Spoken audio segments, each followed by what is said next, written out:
بارات میں یہ کام کیوں کر رہے ہو؟ یہ تو کرسمس سے مشابہت ہے. عیسائیوں کی رات کو دیکھا نہیں، 12 بجے کے بعد وہ ایسے بنے ٹھنے کرسمس میں پھر رہے ہوتے ہیں. مسلمان تو صبح صبح آتا ہے نہا دھو کے عید پڑھنے کے لیے.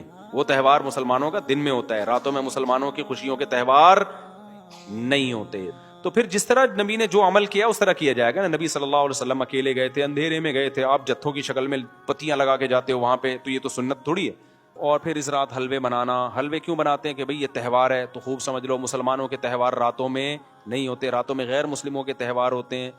تو اگر کوئی عبادت کرنا چاہے تو امید ہے اللہ کی رحمت سے اس کو اس رات ثواب دوسری راتوں سے زیادہ ملے گا. شب برات کے بارے میں چند چیزیں مشہور ہیں. نمبر 1، شب برات کو فیصلے ہوتے ہیں تقدیر کے، تو قرآن میں صاف طور پر ہے کہ یہ لیلۃ القدر میں ہوتے ہیں. قرآن کے خلاف جو روایات ہیں وہ اتنی مضبوط نہیں ہیں، قرآن کے نے واضح کر دیا ہے، تو وہ لیلۃ القدر میں ہوتے ہیں. دوسری بات شب برات کے بارے میں کہ اس میں قرآن نازل ہوا تھا، تو وہ بھی قرآن کیا کہہ رہا ہے؟ لیلۃ القدر میں ہم نے نازل کیا ہے. تو وہ کمزور بات ہے شب برات میں قرآن کا نازل ہونا. اگرچہ علماء نے تعویلات کی ہیں کہ آسمان دنیا پہ آیا ہو، لیکن کیا ضرورت ہے قرآن کے مقابلے میں جب کوئی صحیح حدیث بھی نہیں ہے. تو سال بھر کے فیصلے بھی کب ہوتے ہیں؟